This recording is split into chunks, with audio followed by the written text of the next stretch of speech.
Star Wars en direct vous est présenté en collaboration avec siteclan.net, mintinbox.net, starwarsholonet.com, planetstarwars.com, starwarsuniverse.com, Star Wars Geeks Québec, le Space Trash Show, ainsi que Génération Star Wars et Science-Fiction.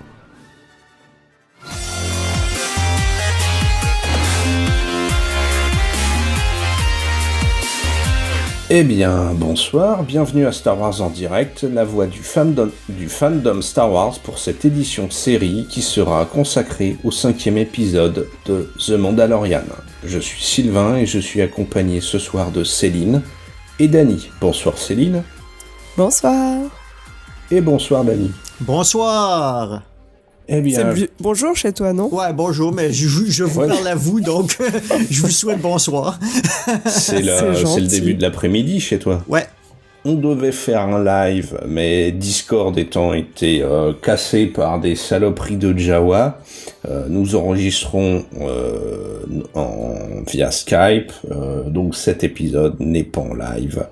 Vous nous excuserez, c'est un problème indépendant de notre volonté.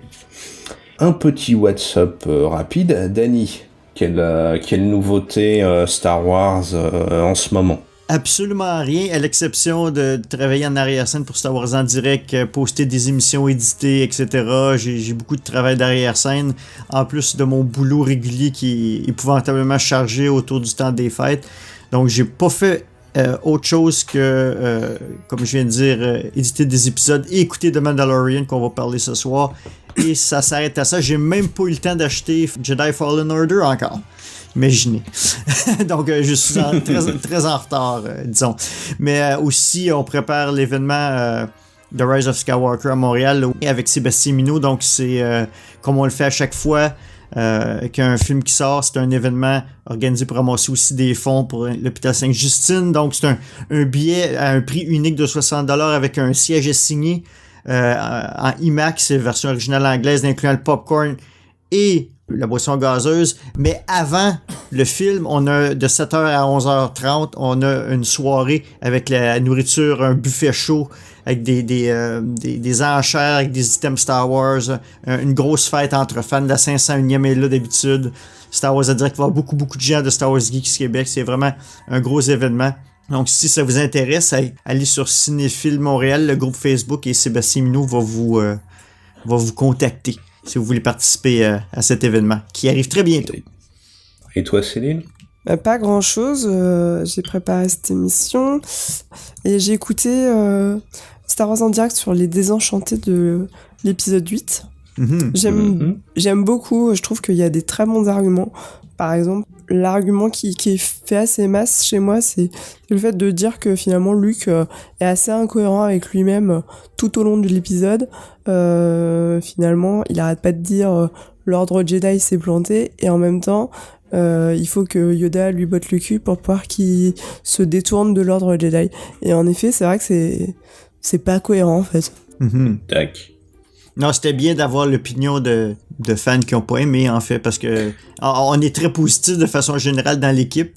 Donc, c'était bien d'avoir l'autre côté de la médaille. Ouais, mais et encore, je sais pas, on n'est pas tous positifs. Non, on a Loïc, il y a Raphaël aussi qui n'aime pas vraiment les nouveaux films. Et puis pour être honnête, cet épisode était une sorte de réponse à quelques trolls qui nous reprochaient de ne pas donner la parole à ceux qui n'aimaient pas l'épisode. Donc voilà, on l'a fait. Maintenant, fin de l'histoire, on passe à l'épisode 9 et on arrête avec ces petites guéguerres et ces petits débats incessants du vous avez rien compris au film, ceci, cela. C'est fait. Il y a des gens qui aiment, il y a des gens qui n'aiment pas, point barre. On verra après l'épisode 9 qu'est-ce qui va arriver. En fait. Voilà. D'ailleurs, je crois que ça va être notre sujet à QC quand on va être là-bas. On va discuter des la trilogie, de la postlogie au complet. D'accord. Eh bien moi, en WhatsApp, pas grand-chose. J'ai terminé le week-end dernier le roman Maître et apprenti sur Qui-Gon et Obi-Wan. Ouais. Sur la relation entre Qui-Gon et Obi-Wan, ouais, c'est sympa. Ça fait voir différemment, mais le reste de l'histoire, je trouve ça assez plan-plan. Je suis mitigé, moi, sur ce roman-là. À part ça, je suis à la recherche de la Black Series du Purge Trooper, à pas cher, parce que là, sur Amazon, il est à 90 balles, le pépère. Ouf. Ah ouais, et c'est le seul endroit où je le trouve, donc s'il y a chez vous, vous en avez des bonnes adresses, même Raph, même Sébastien dans l'équipe, hein, si vous en avez un sous la main, moi je suis preneur. J'ai 3 petites sœurs, je suis prêt à vous les donner, je peux même vous donner le chat, ma voiture, n'importe quoi, et je cherche donc le Purge Trooper en Black Series. Mais t'as pas gardé tes contacts à Hasbro, là? Pour pas t'aider? J'avais essayé déjà de me barrer avec des figurines, mais ça s'est pas passé. Et puis je veux pas non plus m'embrouiller avec eux, puisque c'est un grand pote de Seb. À part ça, faut jamais se fâcher. Mais après, tu peux demander gentiment.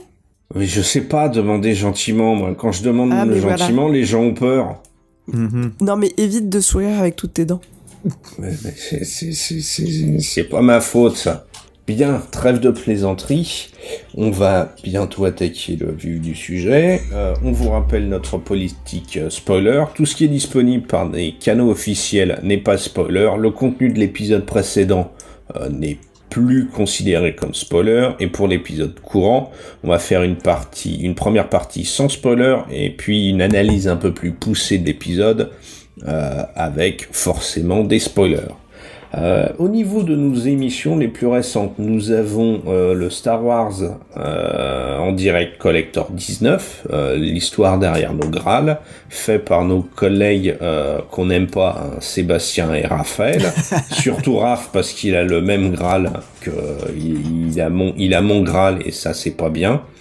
Et puis le merveilleux, le superbe, le magnifique Star Wars en direct numéro 180 sur les désenchantés de The Last Jedi avec notre collègue Willem de Hyperdrive, un autre podcast Star Wars, et notre collègue Loïc, qui est un membre de Star Wars en direct, et le plus beau, le plus magnifique de toute l'équipe, moi à la présentation. Pour rejoindre notre communauté de fans et d'auditeurs, ainsi que pour participer à nos enregistrements live, donc pour ce soir, rejoignez notre serveur Discord quand il marche.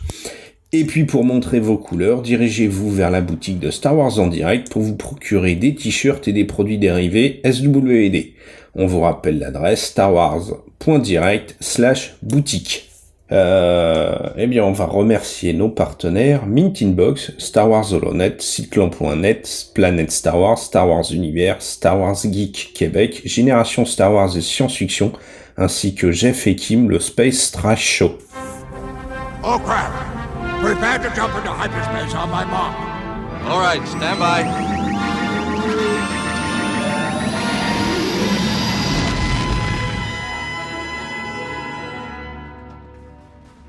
Eh bien, on va maintenant attaquer l'histoire de l'épisode numéro 5 qui s'intitule Chapter 5, The Gunslinger.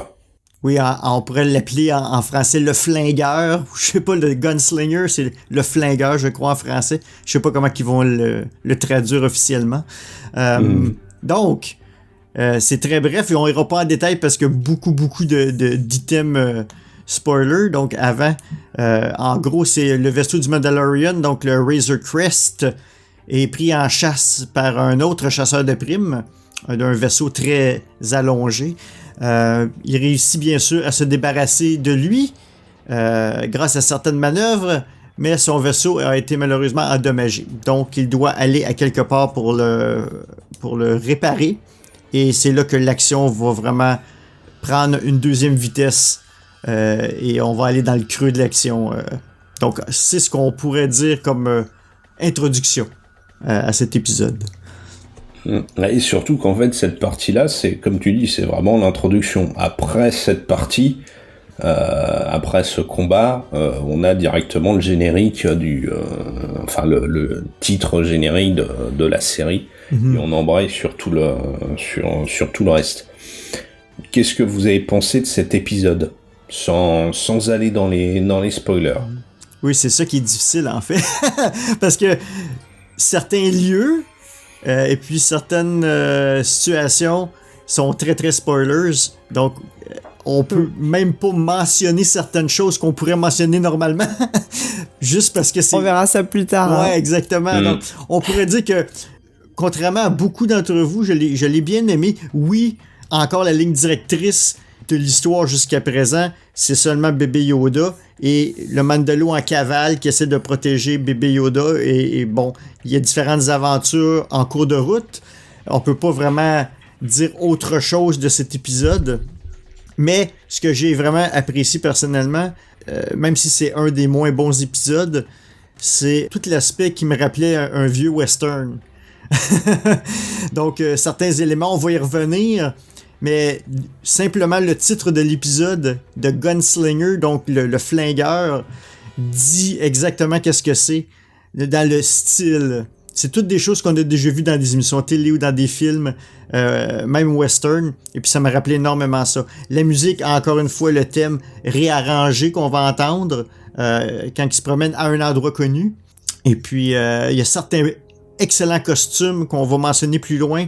J'ai vraiment aimé un costume en particulier qu'on mentionnera pas immédiatement, mais j'ai quand même bien aimé l'interaction et les deux personnages qu'on nous a introduits dans même les trois personnages qu'on nous a introduits dans cet épisode. D'accord. Et toi, Céline? Moi, je suis un peu déçue parce que honnêtement, là, on voit que ça fait 2 épisodes de suite qui sont vraiment totalement stand-alone, contrairement aux 3 premiers qui pouvaient à peu près faire un arc. Et du coup, j'ai l'impression de regarder une série des années 90, quoi. C'est pas ce que j'attends aujourd'hui d'une série. Je veux dire, je peux comprendre que dans les années 90, on faisait une série comme ça, on faisait les épisodes assez indépendants parce qu'on se disait, si quelqu'un loupe l'épisode, il peut pas le revoir, donc il faut qu'il puisse continuer la série et donc il y a rien manqué. Sauf que aujourd'hui, on parle d'une série qui est sur un service de streaming. Excusez-moi, mais toute la saison est disponible, donc ça n'a plus lieu d'être. Et donc, je pense que le récit se doit être totalement construit sur un arc, sur toute une saison. C'est quand même le standard de toutes les séries maintenant de bonne qualité, comme Westworld, comme toutes les séries HBO, mais aussi les séries Hulu, enfin, toutes les séries qui j'ai envie de dire, qui gagnent des prix, qui sont reconnues, qui sont de bonne qualité. Et là, on n'est pas dans ce cas-là. On est sur des épisodes où je prends un épisode, je pompe un film, et en fait, ça me fait un épisode. Moi, je suis hyper déçue. Après, je trouve que ça reste plaisant à regarder, donc je vais continuer la série. Mais j'en attendais plus, quelque part. Eh bien, moi, c'est un peu entre vous deux. J'ai beaucoup aimé l'introduction et le début de l'épisode, mais j'ai trouvé que c'était encore Pepper qui atterrit sur une planète, il est dans la merde, il faut qu'il se planque, il faut que il répare son vaisseau, il faut que il puis un creux. Je me suis fait chier une bonne partie de l'épisode, dans la partie du milieu, et j'ai été appâté par le dernier acte. Mais comme le dit Céline, c'est encore un espèce de repompage de film de western. Ça repompe, sans être spoiler, ça repompe plein d'éléments qu'on a déjà vus. Et moi, je me dis là, il reste 3 épisodes avant la fin de la saison là. Quand est-ce qu'on passe la multiplier? Quand est-ce qu'on avance? Parce que là, techniquement là, ça fait 3 épisodes que Mando trimballe bébé Yoda de planète en planète. Ouais, d'accord, mais ils vont aller où comme ça? Il est où le Moff Gideon là, qu'on nous présentait quand le grand méchant? Donc j'ai pas déçu, mais bilan quand même mitigé sur cet épisode. Je relativiserai peut-être mon jugement quand on s'enquillera les 8 d'un seul coup. Et puis voilà. Mais là, oui, je l'ai regardé. Je l'ai regardé une fois.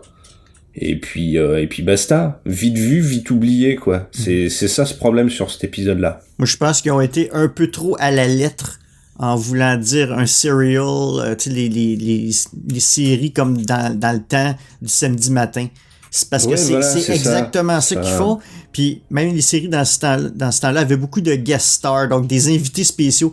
Et j'ai l'impression que, jusqu'à présent, les grands acteurs qu'on voit, ils sont là pour, dans certains cas, Carl Weathers, qui joue Griff Karga, oui, a été là 3 épisodes, mais c'est le seul. Les autres ont été là un épisode. C'est comme des guest stars, là. Fait que à l'époque des années 80, c'était un peu ça.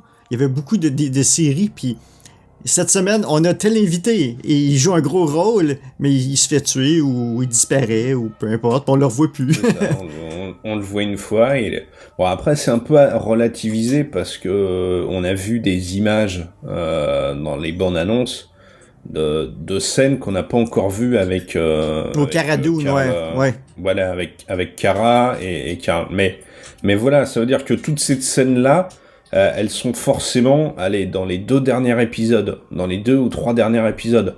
Je trouve, ça fait vraiment étirer en longueur une histoire.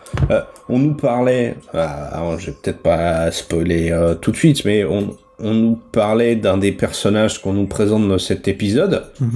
Ouais, mais il a 3 lignes de dialogue dans cet épisode. Moi, j'attendais autre chose, quoi. Et voilà.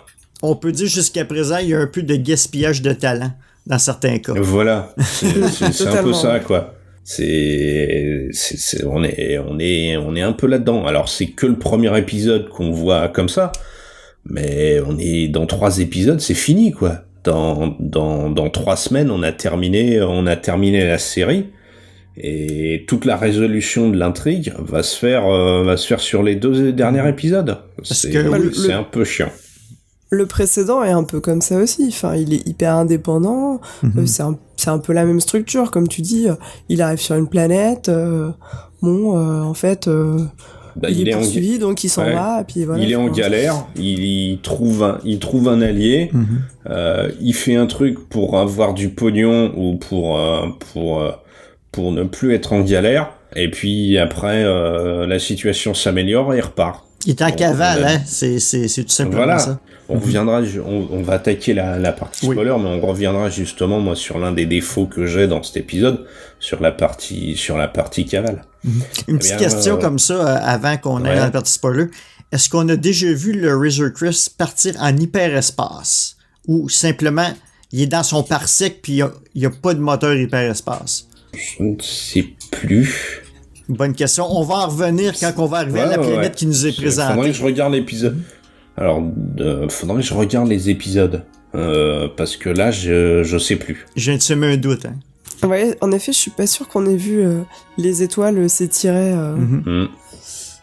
Tu vas voir qu'ils vont nous caser ça comme la dernière scène de l'épisode 8. Bien, on va attaquer la partie spoiler. Donc, pour réparer son vaisseau, donc endommagé suite au combat spatial, notre Mandalo préféré atterrit sur une planète bien connue, qui est la planète Tatooine. Surprise. Tadam. Et il atterrit à Mos Eisley, tadam, dans le hangar 35, qui ressemble comme 2 gouttes d'eau au hangar 94 où était posé le Faucon Millenium dans A New Hope. Alors comment vous savez que c'est pas le même? C'est qu'il mentionne la tour de contrôle, dit je vous ouvre dans le hangar 35 ou l'espace numéro 35. Ah, d'accord. C'est d'ailleurs là qu'on entend, pour la première fois qu'on entend que c'est Mos Eisley. Il dit ici Mos Eisley Tower, donc la tour de contrôle de Mos Eisley. Il dit and locking in for hangar 35 ou quelque chose comme ça. Donc Mando programme pour le hangar 35. Et voilà. Il tombe sur une réparatrice, Pelimoto, et des droïdes mécanos. Vous savez, les petites saloperies qu'on voyait dans la menace fantôme là. Donc, tadam, numéro 3. Et bien sûr, il demande une réparation sans droïde parce qu'il n'aime pas ça. Et comme il n'a pas les moyens de payer les réparations et puis la fuite de carburant, il part à la recherche d'un travail. Donc, qu'est-ce que vous avez pensé de cette partie, Céline, honneur aux dames? Et ben, ça fait un peu beaucoup fanservice, hein, beaucoup défier ta dame, pour pas grand-chose au final, pour le moment. Voilà. Bon, comme d'habitude, on répare le vaisseau, on introduit quelqu'un qui s'y connaît en mécanique. Bon, voilà quoi, on s'ennuie un petit peu. Le Razor Crest, est-ce que ce serait pas le faucon de cette série, quoi? C'est le super méga vaisseau, mais qui est en panne à chaque fois qu'il fait 10 km. Possiblement.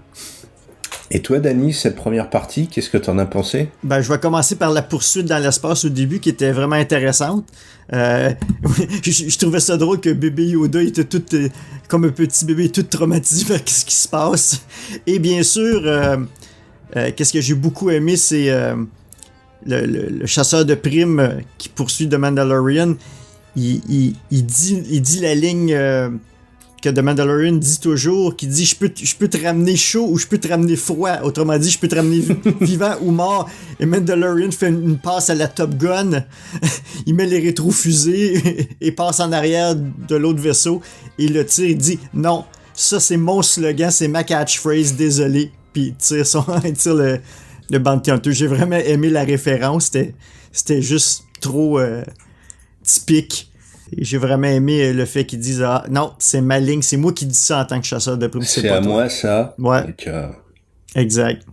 Donc j'ai bien aimé avoir une bataille spatiale. En fait, c'est la première, je crois. Bah, ça dépend, ça compte les Mandalos en jetpack ou pas? Bah, c'est pas dans l'espace. un combat de vaisseau, je parle. Ensuite, bon, pour qu'est-ce qu'on atterrit on a un plan qui est exactement la même chose que l'ouverture de A New Hope. Donc, on voit la planète, puis on voit les lunes, puis on dit, hey, c'est très, très familier. C'est énormément familier. C'est la scène d'ouverture. Il manque juste le Star Destroyer qui passe au-dessus. Et puis là, c'est là que t'entends la tour de contrôle de Mos Eisley et tu sais automatiquement à ce moment-là que c'est bien Tatooine. Parce que c'est la seule façon qu'on le reconnaît. Après, le plan suivant, c'est un peu la même vue de la ville qu'on voit quand Obi-Wan est sur le rocher à gauche. Puis il dit You will never find a more wretched hive of scum and villainy. Puis c'est le même plan un peu, plus comme à la gauche, le rocher de la gauche. C'est un peu le même plan, la même vue de la ville. Encore un autre fanservice. C'est le même plan de caméra. On a plusieurs plans de caméra exactement comme dans A New Hope, dans cet épisode. Que c'est une des choses que j'ai bien aimé. Ensuite, qu'est-ce que j'ai noté? La réparatrice qui s'appelle Pelimoto. Sa coiffure est tellement années 70, donc je trouvais que ça liait très bien avec les personnages de l'époque, quand ils ont tourné A New Hope. C'était années 70, hein, les grandes chevelures, etc. Donc, ils ont pris une perruque qui faisait très cette époque aussi, que j'ai beaucoup apprécié. Et puis, ils ont pris une femme qui a fait beaucoup de rôles comiques au cinéma et à la télévision. Donc, on le voyait aussi qu'elle était à l'aise. Puis les petits pit droids, les petits droïdes mécanos qui se dérangeaient entre eux autres, c'était vraiment... j'ai beaucoup aimé ça, la dynamique entre les petits pit droids et leur patronne, en fait. C'était vraiment bien. On voit plus tard un gang droid aussi, qui est vraiment un beau petit clin d'œil. Il y a plein de clins d'œil, je vais revenir au fur et à mesure, mais c'était vraiment un gros fanservice, cette scène-là. Sur ça, j'ai trouvé vraiment, par contre... Céline a dû sauter 20 pieds dans les airs quand Mandalorian a mis le bébé. Bébé Yoda tout seul a fermé la porte pour comme l'embarrer. Mais en fait, j'ai pas vu ce plan, Mais après, je l'ai vu partir du vaisseau tout seul. Je fais à mon mari, mais il s'en va tout seul? Il me dit, mais oui, t'as pas vu, il l'a mis dans un placard. Quoi? Tu déconnes? Alors, c'est pas un placard. Si tu regardes bien, c'est une couchette. Donc, il y a il le pose sur une couchette qui fait la taille de Mandalorian, en fait. Mm-hmm. Donc, il l'enferme pas non plus dans une boîte à chaussures. Ouais, c'est ce qu'on dit. Mais du coup, tu parlais de la coiffure qui faisait très années 90. 70. Enfin, années 70. Mm-hmm. Ça m'a fait penser aux coiffures dans le film des Ewoks. Ah, où la petite comme ça, elle a les cheveux très frisés. Et la mère, elle a un peu ce style de coiffure aussi. Mm-hmm. Oui, ça fait très aussi Holiday Special. Les personnages qui participaient au Holiday Special... il y avait des coiffures un peu comme ça aussi. Je parle pas des Wookiees, là, mais les autres personnages, un peu aussi. Fait que c'était très, très d'époque, là. Un peu faussement futuriste, en fait. Ouais, en effet. C'est autre chose à dire. Toi, Sylvain? Moi, alors, sur le combat spatial, c'est vrai que c'était la première fois que je le voyais, j'ai bien kiffé. C'est assez dynamique, c'est bien fait. Problème, c'est l'un des problèmes récurrents de cet épisode. Justement, moi, la blague sur le chasseur de primes qui dit la phrase de Mandalorian et Mandalorian qui tire le frein à main, qui dit non, ça c'est moi, c'est ma phrase. J'ai trouvé que c'était une blague méta parce que elle référence au truc et je déteste les blagues méta. Je trouve ça le degré zéro de l'humour. Et c'est d'une stupidité, c'est stupide, c'est de la référence pour faire de la référence. Et c'est même pas à des films des années 70, c'est des références à ta propre série. C'est comme si l'inspecteur Gadget, il prenait le Dr. Mad et que Dr. Mad dit Gogo Gadget machin et que Gadget dit ah non Gogo Gadget c'est moi qui le dis donc non. Je trouve ça, ça m'a fait sourire, mais oh putain, il commence. Et après, toute la première, j'étais super hypé de voir Tatooine, de voir Mos Eisley, de voir les petites droïdes. Et là, j'ai compris en fait que j'étais dans un épisode qui allait me balancer des références tout le long de l'épisode, et ça m'a scié les pattes très vite. Je me suis dit, t'enchaînes en 10 minutes, t'enchaînes en 5 minutes, t'enchaînes 4 ou 5 références, et ça continue derrière, et putain, en fait, ils vont parler de rien, en fait. Mm-hmm. Et c'est vraiment à partir de là où j'ai commencé à me faire chier, en fait. Alors que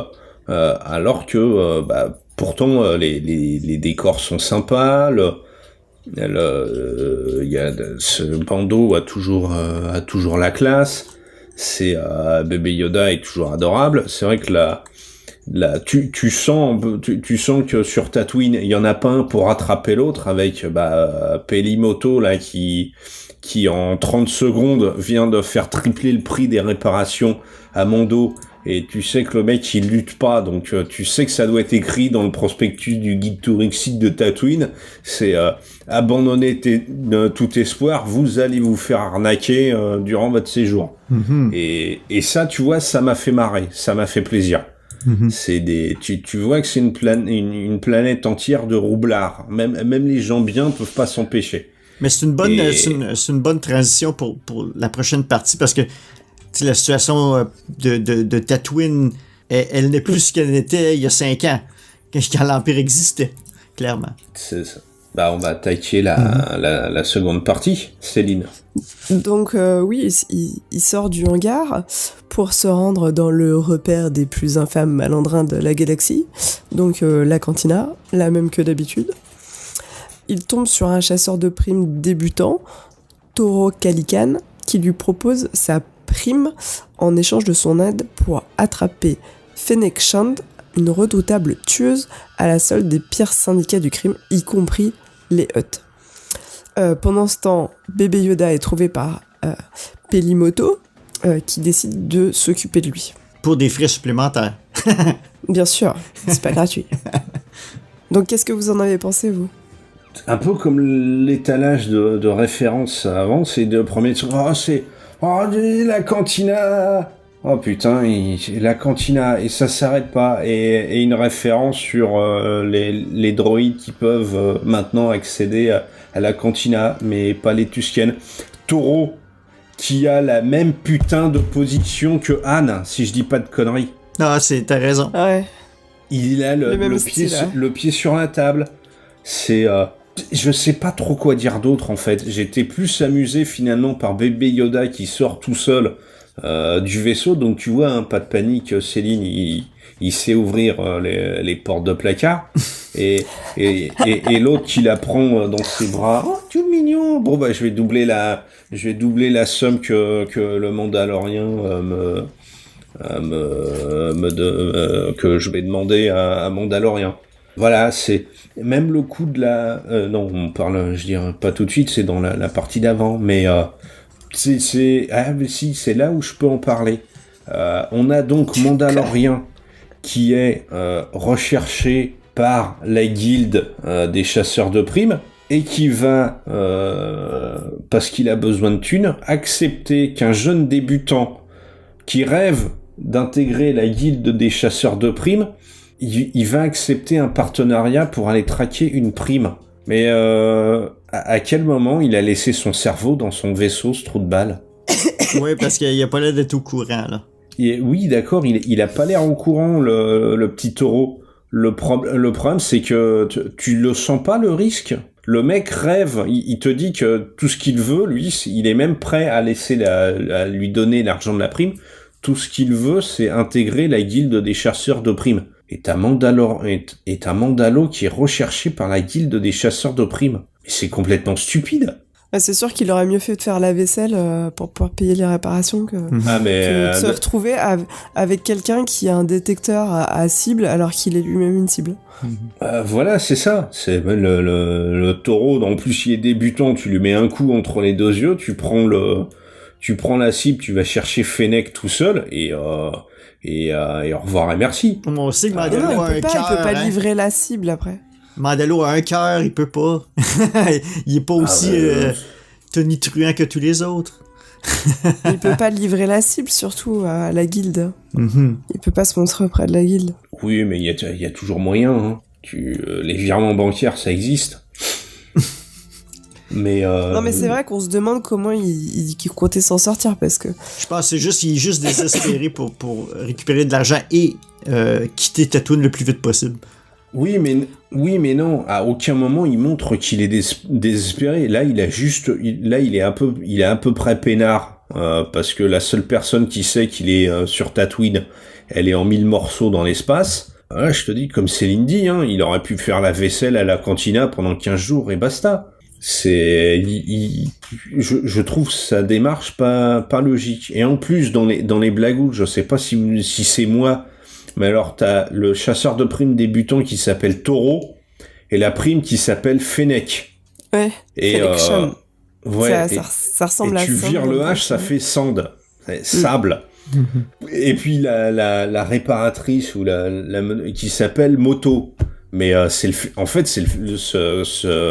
épisode, c'est le festival de la blagounette et de la référence là. En plus, l'épisode a été fait par Filoni, mais je retrouve tout ce que je déteste chez Filoni, en fait. Ces blagues méta, ces auto-références en permanence. J'ai envie de lui faire bouffer le casque du Mandalo, moi. C'est pas autrement. Donc moi, qu'est-ce que j'ai... je vais essayer d'être positif.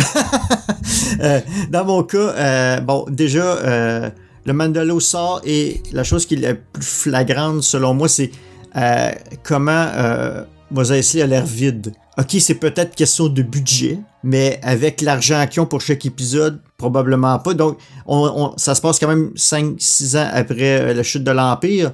Donc, on voit que, première chose, il s'en va, comme tu dis, dans la cantine, et maintenant, les droïdes ont le droit d'y aller. Et puis, c'est un des modèles qu'on avait vu dans le palais de Jabba. Un EV-99, donc EV-9D9, qui assignait à R2D2 son poste de serveur, si vous vous souvenez. Et puis, déjà, il y a ça. Et puis, tu disais tout à l'heure que Toro Calidan était dans la même pose qu'Han Solo. Effectivement, et c'est exactement la même table que Han Solo a tué Greedo. C'est exactement au même endroit. Et les plans de caméra, encore une fois, quand il rentre dans la cantine, c'est le même plan que quand Luke rentre dans la cantine. Donc, il y avait des plans de caméra exactement pareils. Côté technique, c'était vraiment des rappels encore. Des Filoni a été à fond là, dans les références, dans les reprises de A New Hope. Je pense qu'il se faisait plaisir personnellement dans cet épisode-là, plus qu'autre chose. Donc, on parlait de Mos Eisley. Le fait qu'il demande aux droïdes, la guilde n'est plus là, il n'y a plus de Hoth. Ici, je me posais la question, maintenant que l'Empire n'est plus là, les vilains, les bounty hunters, les contrebandiers, les criminels n'ont plus besoin d'être aussi loin du cœur de la galaxie parce qu'il n'y a plus d'Empire pour protéger tout. Donc, ils se sont rapprochés des ressources, se sont rapprochés du core de la galaxie pour faire leurs affaires, mais Tatooine est abandonné un peu, d'une certaine façon. Donc, il y a beaucoup moins de monde. C'est difficile de trouver du travail parce qu'il n'y a plus rien qui se passe. Peut-être que Tatooine était beaucoup dans le trafic noir. Ouais, le trafic noir. Aujourd'hui, elle avait besoin du crime pour survivre, la planète ou la ville. Donc maintenant, il n'y a plus de crime ou il y en a moins. Et c'est pour ça que c'est vide. La cantine, il n'y a pratiquement personne.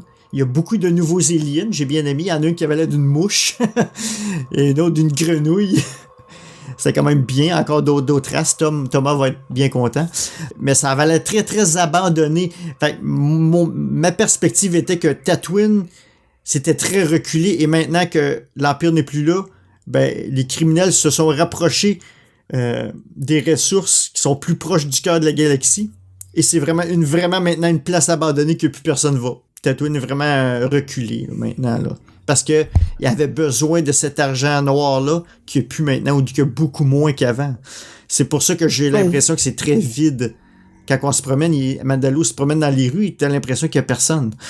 J'avais pas réfléchi au fait que c'était peut-être parce que justement tous les syndicats du crime avaient probablement quitté la planète et que c'était pour ça que la planète serait vide. Moi, c'est vrai que j'ai pensé que globalement c'était probablement un problème de budget et que ça faisait clairement cheap par rapport à New Hope et que ça souffrait de la comparaison, que finalement à quoi ça sert de refaire les mêmes choses si c'est pour que la comparaison soit en la défaveur de la nouveauté, quoi. Mm-hmm. En tout cas, ils sont fiers de ne plus avoir l'Empire parce que ils ont vraiment mis les casques sur des pieux comme décoration, donc là, c'était une belle scène quand même. Oui, cette image est très cool. Mais je pense un peu comme Céline en fait. Comme ils ont pas de... Surtout que là, on a une belle scène à effets spéciaux qui est l'intro qui dure quand même 3-4 minutes. Je crois qu'ils ont pompé tout le budget là-dedans et qu'il y avait personne. Et là, c'est ça qui m'éclate. Ils avaient pas des mecs de la 500 là, leur prêter des costumes et Là, il y a personne. Et je pense que c'est vraiment parce que ils avaient pas de thunes. Et c'est là où, comme le dit Céline, ça sert à quoi d'utiliser des décors qu'on connaît déjà si c'est pour faire la version pauvre de ce qu'on a déjà vu. Parce que même la planète qu'on avait vue où est-ce que Mandalore allait chercher bébé Yoda, en fait, il y avait beaucoup plus de gens dans les rues, etc. Pourquoi que Tatooine est aussi abandonné? Les effets spéciaux, peut-être, mais je trouve ça étrange qu'il y ait si peu de figurants et d'acteurs, à moins que les acteurs coûtent tellement cher dans cet épisode que... c'est ça qui est bizarre. T'as bien des gens à la prod sur les tournages. Qu'est-ce que tu te fais chier? Tu leur files des parkas noirs, marrons. Toi, assis-toi là, toi, dos au mur, toi. C'est quand même pas compliqué, même si t'es en thune, en problème de thune. Il y a des gens qui assistent au tournage, qui assistent à la prod, même on dit foutez-vous là, dans le noir, tu me remplis cette cantina. Au pire, tu demandes aux fans. C'est comme... Ils vont le faire gratuitement. Voilà. C'est ce qu'ils ont fait. C'est ce qu'ils ont fait avec les mecs de la 501 pour jouer les Stormtroopers. Les cascadeurs et les acteurs qu'ils avaient pris n'arrivaient pas à se mouvoir correctement avec les armures. Mais tu demandes à la 500, tu leur dis on a besoin de figurants en tenue normale, on a besoin du divers et variés pour... on va filmer les rues de Mos Eisley. On a besoin de... Tu prends 10-20 mecs et tu les fais changer. Il y a eu plus de vie dans le combat avec les autres chasseurs de primes dans une ruelle que dans tout Mos Eisley là. C'est assez... Moi, je trouvais ça décourageant, quoi. C'est pour ça que je me suis trouvé... Moi, je suis pas d'accord avec vous. C'est que je pense que déjà, les syndicats des acteurs, c'est quand même des syndicats assez puissants. Donc, je pense que tu ne peux pas embaucher comme ça des figurants gratuitement. Je pense que ça va à l'encontre de l'équivalent de leur convention collective. Et je pense... que en plus, même si tu comptes pas le salaire, parce que un salaire de figurant, ça reste quand même léger par rapport à un salaire d'acteur, ça te prend du temps, ça te prend dans ta réalisation, ça demande de faire plusieurs plans parce qu'il y en a toujours un qui se place mal. Enfin, je pense que c'est la complexité de faire ce morceau de scène qui fait que ça coûte cher. Mais en fait, c'est peut-être pour ça que je me suis trouvé une explication personnelle de la situation, à défaut de penser que ça pourrait être du budget. Ou c'est un moment dans la journée que tout le monde travaille, il fait trop chaud, fait que tout le monde est à l'intérieur peut-être. Regarde, j'essaie de me trouver une raison quelconque pour ne pas que ce soit à cause de quand même 10 millions de dollars par épisode. Désolé, mais une petite scène d'effets spéciaux comme ils ont fait, je pense qu'ils sont capables de bien budgéter pour un épisode là. Non, mais t'as raison, c'est peut-être juste volontaire pour donner l'impression que les planètes de la bordure extérieure sont en train d'être abandonnées. Peut-être que ça fait partie aussi de la construction de cet univers Star Wars. On verra bien, hein. Peut-être que dans la suite, on aura cette impression-là. Je veux dire, pas forcément dans The Mandalorian, mais peut-être que globalement, dans l'univers Star Wars, on comprendra mieux la politique de cette époque-là et qu'on comprendra mieux pourquoi est-ce que Tatooine était vide. Ben ouais.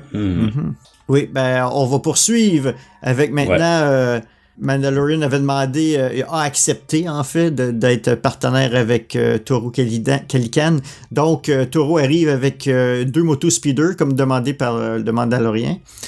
Ils partent. Et elles viennent d'où? Peut-être qu'ils ont volé. C'est les motos d'Anakin dans l'épisode 3, dans l'épisode 2. Ben dis-moi, c'est le même modèle. Et voilà, c'est le même modèle. Donc Toro arrive avec les deux motos speeder. Ils partent chercher leur prime en conduisant côte à côte dans la dune ici, dans les dunes de Tatooine, tels 2 cavaliers sur leur monture, dans le désert, deux cow-boys. Ils arrêtent pour négocier un droit de passage avec des Tusken, puis repèrent un Dewback un peu plus loin qui est en train de traîner un cavalier inconscient, qui est encore attaché par une jambe après la selle. Et puis le Mandalorian s'approche et se fait tirer dessus par Fennec Shand. It's a trap! Bien sûr, on pouvait le voir très bien. Donc, en gros, c'est ça. Donc, qu'est-ce que vous en avez pensé de ce petit segment qui, d'après qu'est-ce que tu as dit, Sylvain, plus tôt, qui t'a ennuyé à mourir? C'est pas que ça m'a ennuyé à mourir, c'est que voilà, encore une ref par les speederbikes, et puis leur gambadage dans la pampa des déserts de dunes, c'est bien mignon, mais voilà, c'est en plus ils se font une espèce de concours de beats à savoir lequel va plus vite que l'autre. Et de tout ça, le seul truc qui m'a fait marrer en fait, c'est quand ils s'arrêtent pour les Tusken. Et t'as Toro qui dit mais on a qu'à les buter et ou passer en loose day, et Mandalo qui dit t'as qu'à lui dire à lui. Et t'as 2 Tusken qui apparaissent comme par magie, et c'est vraiment le seul truc qui m'a fait marrer de toute cette séquence en fait. C'est tellement une référence à A New Hope encore quand Luke regardait avec ses macro binoculars au loin, voilà. et les 2 Tusken sont dans son visage directement. C'est une référence exact à ça, sauf qu'ils sont juste à côté. C'est ça, et puis c'est surtout le truc marrant, leur doigt de passage, qu'est-ce qu'ils donnent? Des binoculars. Ouais. Donc tu vois, cet épisode-là, c'est une référence à... c'est le festival de la ref. Mm-hmm. La chose qu'on n'a pas mentionnée, c'est que quand Toro arrive avec ses 2 speeder bikes, on apprend à ce moment-là que lui, il est un corélien, comme Han Solo. Il mentionne. Donc, j'ai pas fait gaffe. Ouais. Donc il dit... c'est pas pire, hein, pour... qu'est-ce que... Tu pouvais attendre rien de moins d'un corélien. Quelque chose comme ça. Je l'écoutais en anglais, mais c'est quelque chose comme ça. Donc, une autre chose, une petite blague à l'interne. Est-ce que vous trouvez que Toro Calican a un petit air de Sébastien Galano? Maintenant que tu m'y fais penser, ouais, un peu. Notre collaborateur Sébastien.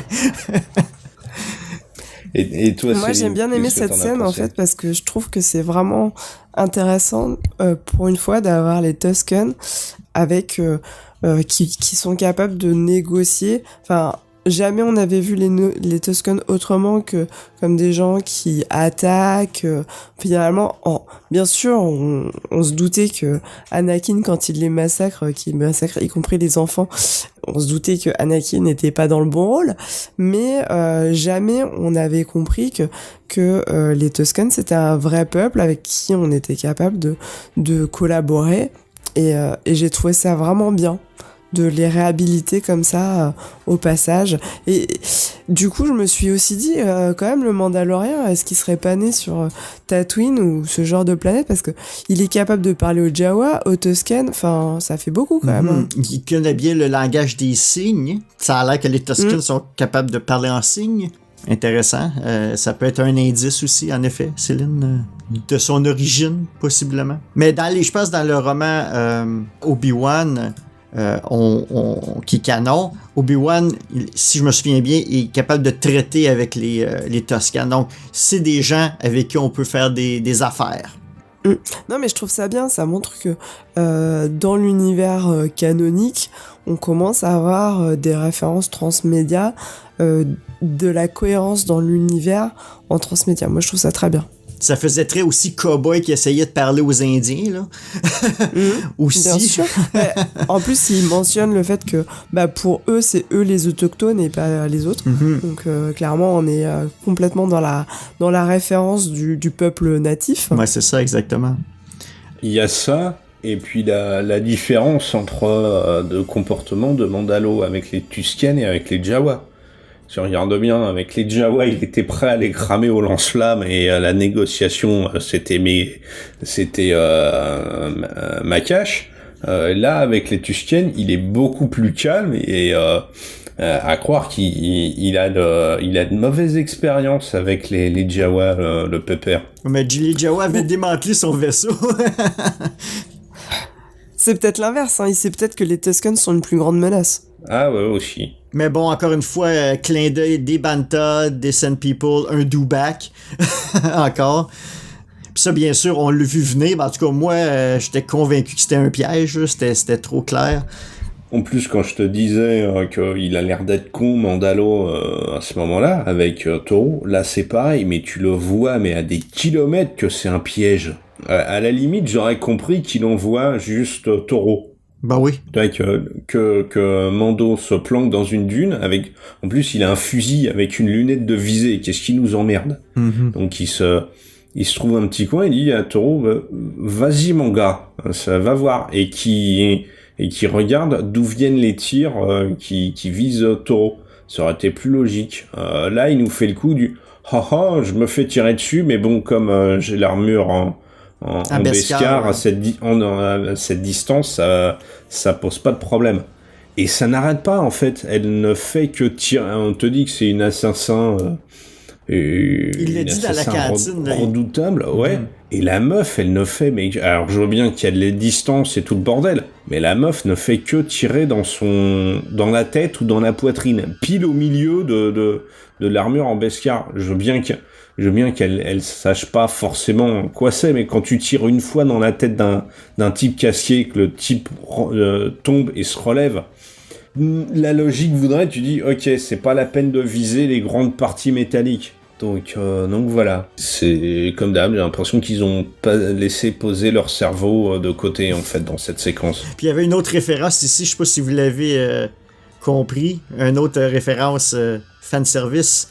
Mandalore dit à Toro, on va attendre la nuit parce qu'elle a le high ground, donc elle a le est au niveau supérieur aussi. Comme Anakin et Obi-Wan à leur combat. Ouais, il y a ça, mais je l'ai pas vu moi comme une référence, mais c'est simplement la nana, c'est une sniper, c'est une tireuse d'élite.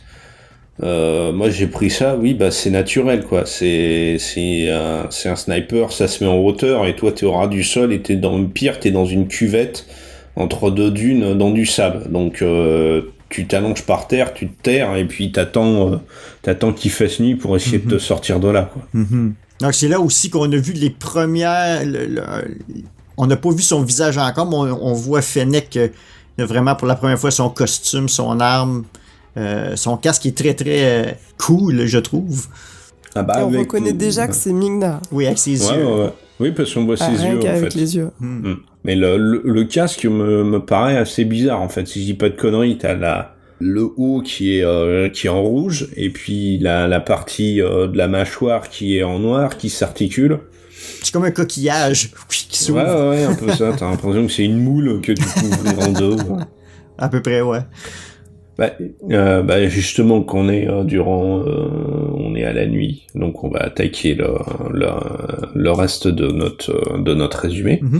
Donc Toro et Mando attendent la nuit pour tenter de se rapprocher de Fennec. Et ils utilisent une technique toujours éprouvée par les forces spéciales. Hein.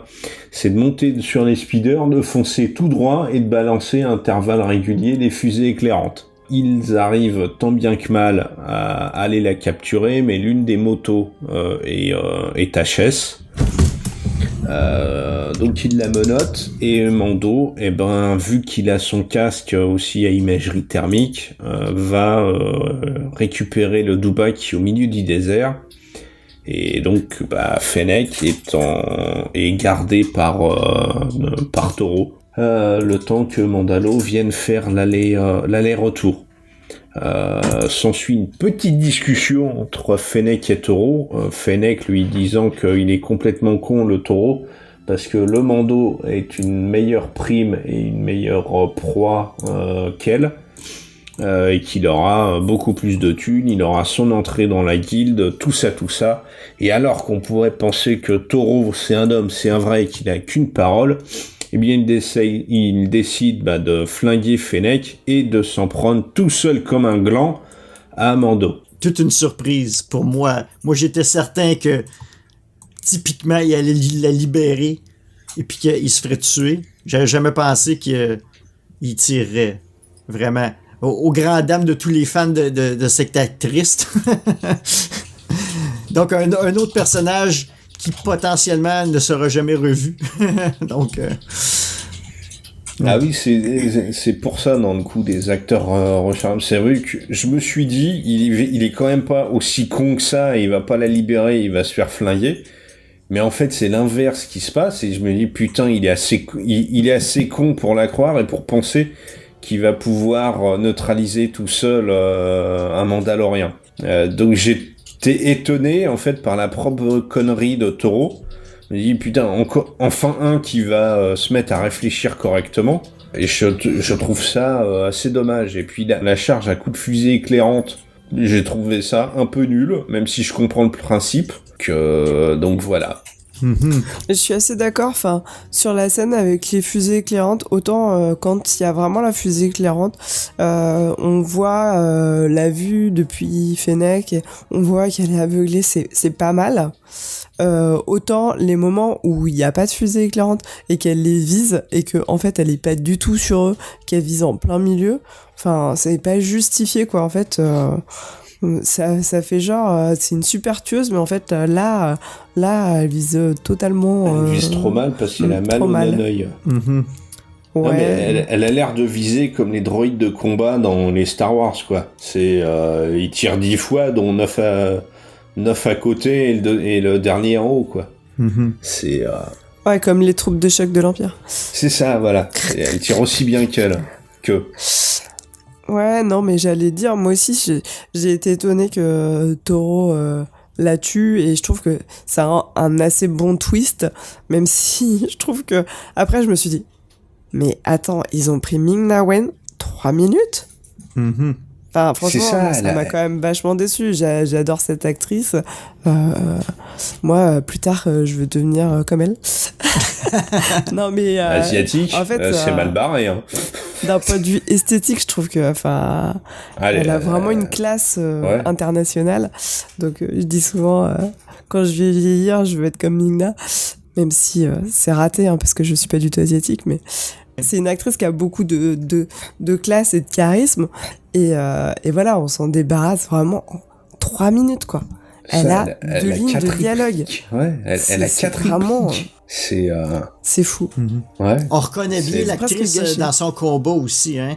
Soit qu'elle utilise les mêmes cascadeurs que dans les agents du SHIELD, mais je pense que c'est elle qui fait ses propres cascades. Donc, on reconnaissait le style de combat que Agent May avait dans les agents du SHIELD. C'était vraiment pareil, le style de combat, là.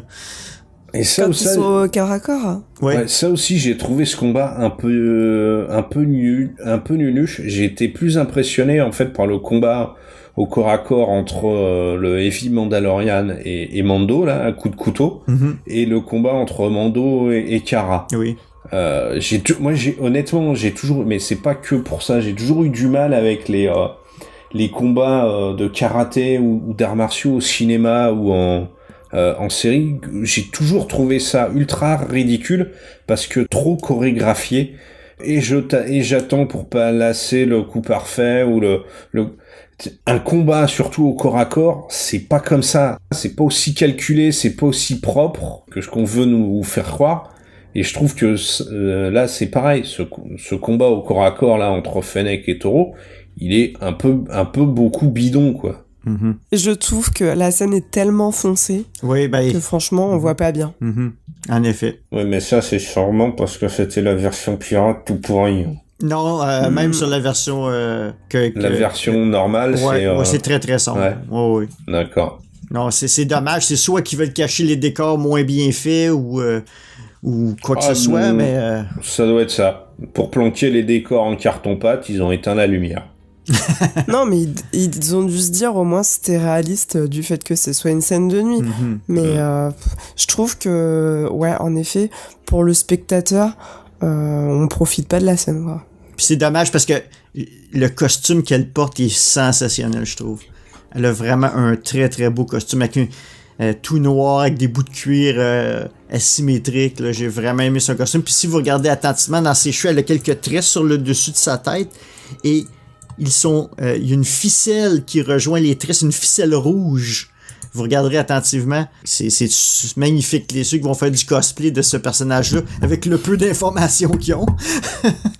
Puis c'est très très noir, mais j'ai beaucoup aimé son costume à Ming-Na Wen, le Fennec Shand. On arrive à la fin quand même. J'ai d'autres choses à mentionner. 2 choses, encore du fanservice. Mandalo dit avant de partir chercher le Dewback, « She's no good to me dead », qui est habituellement un slogan ou une phrase qui fait référence à Boba Fett. Quand il dit à Darth Vader, il vaut rien pour moi, Han Solo, s'il est mort. En fait, avant qu'il se fasse mettre en carbonite dans l'Empire contre-attaque. Et je pense une des choses intéressantes que je sais pas pourquoi c'est à ce moment-là, mais on apprend pour la première fois le nom de la planète où c'est que Greef Karga était, et puis qui a donné le contrat à Mando. Ils ont mentionné pour la première fois que la planète s'appelait Navarro.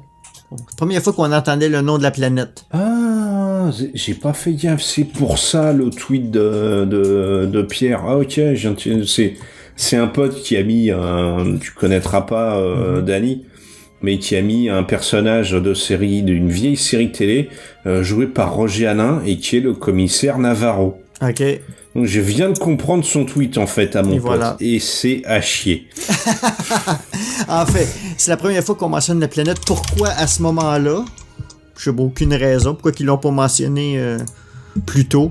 Parce que c'est ça, le personnage de Fennec mentionne « Ah, ben, t'as peut-être entendu parler la guilde de l'incident qui est arrivé à Navarro, qu'il y a un Mandalorian qui a volé la cible, et puis, etc. Puis apparemment, c'est un enfant, etc. Donc, ils ont mentionné la planète Navarro. Donc, c'est là qu'étaient, en fait, les premiers épisodes de Mandalorian. D'accord, j'ai pas fait gaffe à ce moment-là. Je crois que c'est Nevarro, non? Peut-être. J'ai peut-être pas Il me semble que l'orthographe. c'est ce que j'ai lu dans les sous-titres. Ça se peut très bien. Ou peut-être que les sous-titres se sont trompés aussi, des fois les traductions. Mais non, ça doit être ça. Nevarro.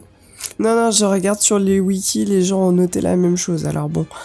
Okay. Peut-être que tout le monde s'est basé sur les sous-titres, ceci dit, c'est possible aussi, mais ça a l'air d'être ça. Et voilà. Donc Navarro ou Nevarro? Nevarro. D'accord, on ira voir la version officielle. Ah, on attaque la dernière partie alors, ouais. Céline? Donc, Toro Calican a décidé de s'attaquer tout seul à un beau Mandalorien.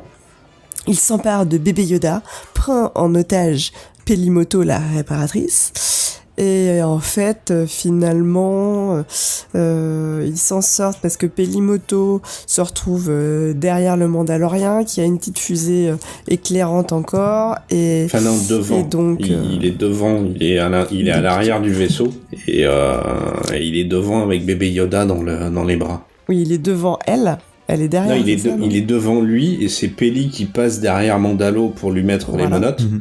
Et c'est là où on voit que il a une dernière fusée éclairante. Donc il l'utilise, il aveugle le jeune chasseur de primes, il le tue et donc il donne à Pelimoto le peu d'argent qu'il a, qui lui dit qu'ils sont quittes et ils repartent vers de nouvelles aventures. Il y a une petite scène presque, j'ai envie de dire, post-générique, avec la silhouette d'un homme qui s'approche du corps de Fennec. On n'en voit pas grand-chose, mais on voit plus ou moins qu'il a des bottes et une cape. Et voilà. Donc, bon, j'ai beaucoup aimé quand même cette scène. Une autre référence, quand il a tué Toro, Pelimoto mentionne à ses pit droïdes... Allez porter ça dans le Beggar's Canyon. Donc, le corps. Oui. Donc, une autre référence encore à un lieu sur Tatooine. Par rapport à qui pourrait être ce personnage mystérieux, je sais pas si Gunslinger, ça fait référence à ce personnage mystérieux ou pas, ou c'est simplement le jeune Bounty Hunter, ou même Mandalo. Mais bon... Ma première supposition serait justement Moff Gideon ou le personnage de Giancarlo Esposito. Mais qu'est-ce qu'il ferait sur Tatooine à ce moment-là? Le fameux grand méchant de la série. Est-ce qu'il va être là seulement dans un épisode unique lui aussi? Jusqu'à présent, ça semble s'aligner pour ça, mais... Je sais pas qui vous pensez que c'est cette personne. Est-ce que c'est quelqu'un qu'on a vu dans les bandes annonces? Mais moi j'ai pensé immédiatement à Boba Fett en fait. Ah, possiblement. Boba Fett. Alors moi au début j'ai pensé que c'était Mandalo parce que qui il fait un bruit parce que il y a la cape et il fait un bruit de botte à éperon quand il vient. Après je pense surtout que Fennec elle est pas morte, qu'elle est récupérée par quelqu'un. Donc pour moi c'est soit le client donc Werner Herzog, soit le Moff. Okay. Voilà, c'est ce que j'ai pensé. J'ai pas pensé à Boba Fett. Ah, c'est drôle, je pensais que c'était vraiment dirigé vers ça, mais peut-être que c'est moi qui ai pensé directement à Boba Fett. En fait, je crois que quelque part, le fait qu'il aille sur Tatooine, que ce soit un Mandalorien, je me suis dit, ils vont forcément faire une référence à Boba Fett. Et je pense que tout le long de l'épisode, j'avais ça en tête, et donc je vois un bout de cap avec une botte, moi tout de suite, c'est Boba Fett. Toi, tu veux qu'il recanonise la sortie de Boba Fett du Sarlacc, là? Mais non, je veux pas en plus, parce que je trouve ça débile de ressortir tout le temps les morts. Mais j'ai peur que ça arrive, et je crois que mon inconscient a parlé. J'ai tellement peur que ça arrive que je le vois partout. Tu viens de me faire penser à une autre idée potentielle. Dans les romans Riposte de Chuck Wendig, il y a une séquence, il y a des séquences dans, je me souviens plus lequel des trois livres, je pense que c'est le premier et le deuxième. L'armure de Boba Fett refait surface. Et elle est vendue à Dejawa à une personne qui s'appelle Cobb Vant, qui est une espèce de shérif qui s'occupe d'un village. Ben, c'est peut-être lui. Mais ça serait vraiment pousser la chose puisque ça vient seulement des romans et les gens auraient aucune idée qui est cette personne-là. Je penserais pas qu'il irait jusque-là parce que c'est trop obscur. Surtout si c'est un shérif de Tatooine. Les gens vont pas comprendre et le but c'est que le mec il a aucune raison de se barrer de Tatooine. Donc lui coller l'armure de Boba, les gens vont pas comprendre, surtout s'il reste dans le coin. Et moi c'est vrai qu'en y repensant, j'ai toujours cru moi que Mando, on allait au bout d'un moment on allait découvrir qu'en fait que c'est Boba. Et je trouve que ce serait assez culotté en fait de la part de Favreau et de Filoni, de faire revenir Boba là-dedans, allié ou ennemi de Mandalo, peu importe. Mais moi j'ai pas du tout pensé à Boba quand il y a eu cette séquence-là. J'ai vraiment pensé que c'était Mandalo. Et je me suis dit mais attends, mais non, il vient de se barrer, il a pas de raison de revenir. Donc je me dis que c'est forcément l'un des ennemis de Mando, et pour moi c'est soit le client soit le Moff. Ça peut pas être Boba Fett de toute façon parce qu'on le sait de quoi il a l'air, du moins on sait le passé de Boba Fett dans l'épisode 2 et puis on voit des flashbacks du Mando qui est clairement pas le petit le petit de l'épisode 2. Ouais, non, c'est pas lui. Donc c'est absolument pas la même personne. Donc ça peut pas être Boba Fett Mando. Mais c'est vrai que le fait que ce soit peut-être un de ses futurs ennemis, peut-être le Moff, ça pourrait être une bonne introduction en effet, de l'introduire comme ça en fin d'épisode pour lier finalement les épisodes un petit peu entre eux. Faut voir. Pourquoi pas. Mais si je me souviens bien, dans la bande-annonce, les scènes qu'on voyait justement Moff Gideon avec Giancarlo Esposito, est-ce que ça avait l'air de se passer sur Tatooine dans la bande-annonce? Non, ça se passe sur Navarro. Navarro, ok. Donc il retourne éventuellement. Ok, c'est ça. La boucle va être bouclée. Hein. Ah oui, clairement. Non, c'est ça. Donc on peut... La plus grande possibilité, c'est Moff Gideon, mais c'est peut-être un autre chasseur de primes ou quelqu'un qui va sauver justement Fennec et on va peut-être juste la revoir en saison 2. Parce qu'ils l'ont quand même annoncé très tard que Ming-Na Wen participait à la saison 1. C'était au D23 cet été, donc c'était déjà tout était tourné. On avait déjà les 3 acteurs principaux, on savait déjà qui ils étaient. Donc c'était une surprise quand même. Est-ce qu'il y aurait d'autres références? Qu'est-ce que j'ai noté? Ah, c'était plus tôt dans l'épisode quand bébé Yoda sort du vaisseau tout seul. Avez-vous remarqué que Polymoto était en train de jouer au sabak avec les 3 petits speed droids, avec les cartes de sabak, tu sais, les cartes qu'on peut acheter maintenant, la nouvelle version du sabak, comme on voit dans le film Solo. Dans Solo. Il était en train de jouer au sabak avec les 3 petits droïdes. Donc j'ai trouvé ça un petit clin d'œil intéressant. Ouais, avec visuellement les nouvelles cartes. Ouais. Oui, c'était mignon. Et en fait, les cartes, ça m'a rappelé que cette forme-là de cartes, ça me fait penser à Battlestar Galactica, où en fait, toutes les formes sont un petit peu octogonales. C'est vrai. Et en fait, je trouve que déjà, j'y avais pensé dans Solo, mais là, du coup, ça m'y refait penser que... Et clairement, quand je vois ces cartes-là, en fait, je pense plus à Battlestar Galactica qu'à Star Wars. On va conclure. En gros, je dirais que si cet épisode était là pour introduire Fennec qu'on va revoir, c'est correct. C'est un point intéressant pour l'introduire. Puis peut-être même Gideon en même temps qui serait... parce que les deux ont travaillé dans l'Empire, ils l'ont mentionné. Gideon, clairement un ancien impérial qui essaie de garder le contrôle sur du secteur. Et puis Fennec qui est une chasseuse de primes qui ont mentionné qui travaillait beaucoup pour les impériaux, les Hoth, etc. Donc, est-ce qu'il y a un lien qu'on va revoir plus tard? Si c'est ça, c'était bien de les introduire de cette façon. Je trouvais ça intéressant avec le fanservice que Filoni nous a engorgé sans arrêt tout le long de l'épisode. Pour le reste, j'ai juste trouvé ça divertissant, et puis c'est à peu près tout. J'ai bien aimé. C'est le moins bon de la saison jusqu'à présent, mais c'était écoutable quand même, et ma conjointe, qui n'est pas fan de Star Wars, l'a trouvé très correct comme épisode. Et toi, Céline? Moi, comme j'ai dit, je trouve que c'est un peu dommage sur le rythme global de la série. Maintenant, l'épisode en lui-même, j'ai rien contre. Je trouve que voilà, il reste plaisant à regarder. C'est un peu dommage parce que ça manque d'originalité et d'avancement sur le reste de l'histoire. C'est vrai que dans les autres épisodes, à la rigueur, on pouvait se dire, il est en train quelque part de constituer peut-être une future équipe. Peut-être que on va avoir Nick Nolte qui va revenir, on va peut-être avoir Cara Dune qui va revenir.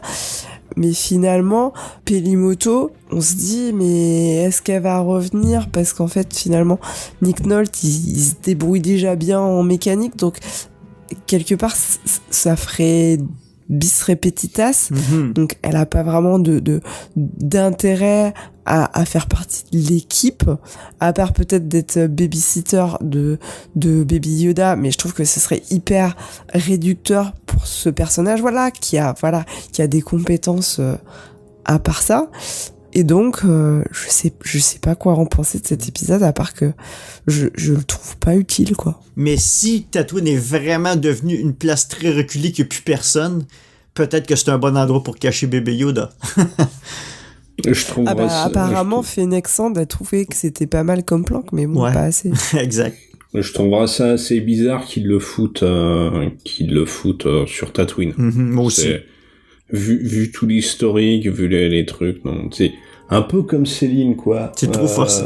C'est trop forcé, et puis je trouve que cet épisode, il reste que 3 épisodes avant la fin de la saison 1, là.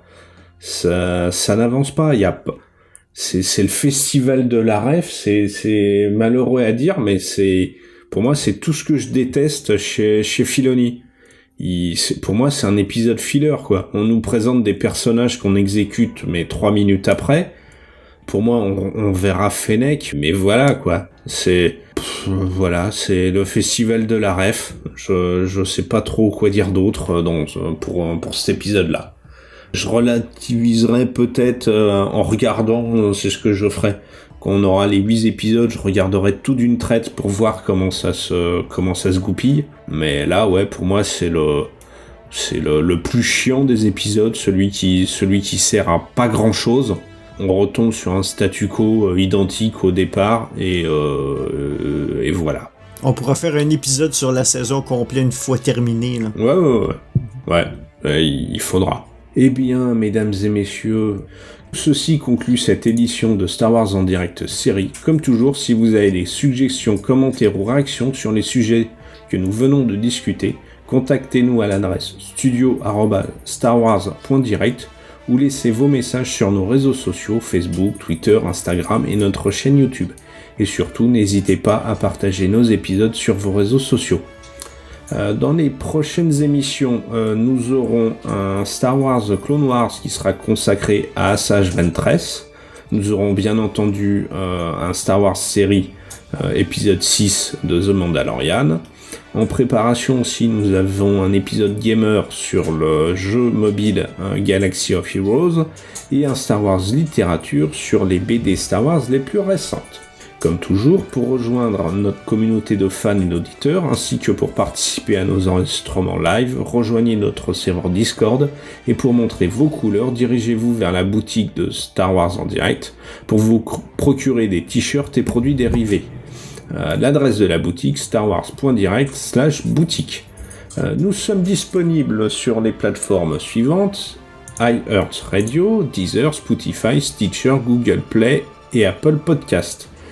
Nos partenaires que nous remercions très très fort: Mint Inbox, Star Wars Holonet, Siteclan.net, Planète Star Wars, Star Wars Universe, Star Wars Geek Québec, Génération Star Wars et Science-Fiction, ainsi que Jeff et Kim, le Space Trash Show.